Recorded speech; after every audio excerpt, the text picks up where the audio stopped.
नमस्कार दोस्तों।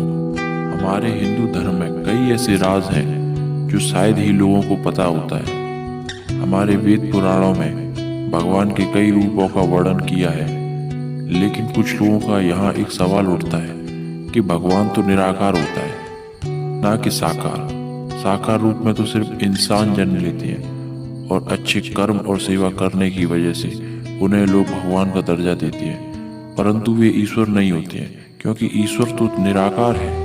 साकार रूप में तो सिर्फ भगवान हो सकते हैं, तो फिर ये झूठ क्यों बोला जा रहा है? दोस्तों, आपके सभी प्रश्नों के उत्तर मैं पूर्ण रूप से समझाने का प्रयास करूंगा, तो उसके लिए वीडियो के अंत तक बने रहें।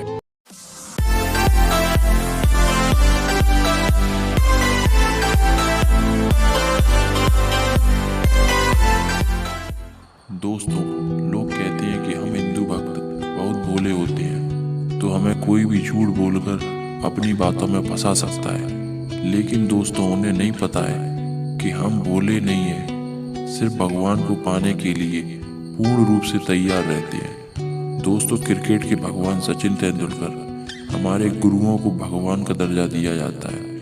हम जिसके भी फैन हो या जो अच्छा कर्म करता हो, या फिर सतगुरु हो या साईं बाबा या तुलसीदास हो, इन सबको भगवान का दर्जा दिया गया है। तो फिर ईश्वर साकार कैसे हो सकता है? निराकार ईश्वर कभी जन्म नहीं लेता, तो फिर श्री राम, श्री कृष्ण कैसे हमारे ईश्वर हो सकते हैं? दोस्तों, लोगों को उचित गुरु या हिंदू वेद शास्त्र का उचित ज्ञान न होने की वजह से लोग अपने अपने हिसाब से उसका मतलब निकाल लेते हैं। जबकि दोस्तों, हिंदू धर्म या श्रीमद् भगवद गीता में आपके और आपके जीवन के सारे सवालों के जवाब मिलते हैं। दोस्तों, हिंदू धर्म का सही प्रचार ना होने की वजह से आज लोग अज्ञान हैं। तो दोस्तों, आप चिंता मत करिए, मैं आज आपको आपके सवाल का जवाब देने जा रहा हूँ, तो जरा ध्यान से सुनिए। दोस्तों, आप अपनी जगह पर सही हैं, लेकिन आपको आधी जानकारी है, पूर्ण जानकारी नहीं है। भगवान शिव जी और भगवान श्री कृष्ण ने अपने रूप के बारे में उपदेश दिया है, वो मैं आपको बताने जा रहा हूँ। दोस्तों, भगवान शिव कहते हैं कि सगु नहीं अगु नहीं, नहीं कछु भेदा, गावहि मुनि पुराण बुध वेदा। दोस्तों, भगवान शंकर कह रहे हैं कि ईश्वर निराकार तो है, लेकिन अपने भक्तों को दर्शन देने के लिए वो साकार रूप में भी आते हैं।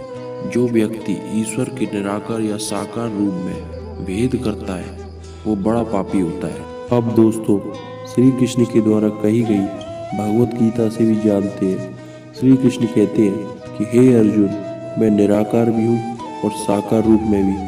जब मेरे भक्त मुझे जिस भी रूप में याद करते हैं, मुझे बुलाते हैं, मैं उसी रूप में आकर उन्हें दर्शन देता हूँ। दोस्तों, यदि भगवान का चित्र, मूर्ति या कोई साकार रूप भी ना होता, तो हम आज उसके अस्तित्व के बारे में अज्ञान होते।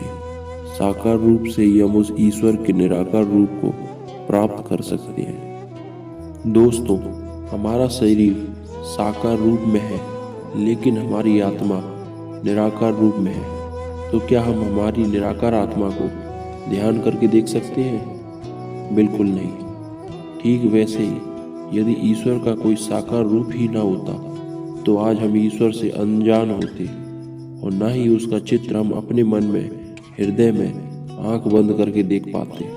दोस्तों, परमात्मा निराकार तो है, लेकिन वो साकार रूप में इसलिए आते हैं ताकि भक्त ईश्वर की आकृति अपने हृदय में बनाकर उन्हें अपने दिल में बैठा लें, ताकि भक्त इस आकृति को हृदय में बैठाकर चिंतन कर सके, जिससे उसका कल्याण हो सके।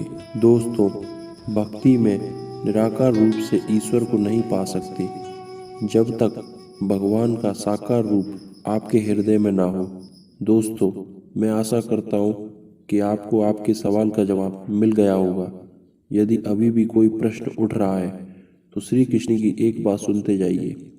भगवद गीता में भगवान श्री कृष्ण कहते हैं कि इस योग माया के द्वारा मैं अपने आप को ढक लेता हूँ, और जो मूर्ख व्यक्ति है वो मुझे कभी समझ नहीं पाते। जय श्री कृष्ण।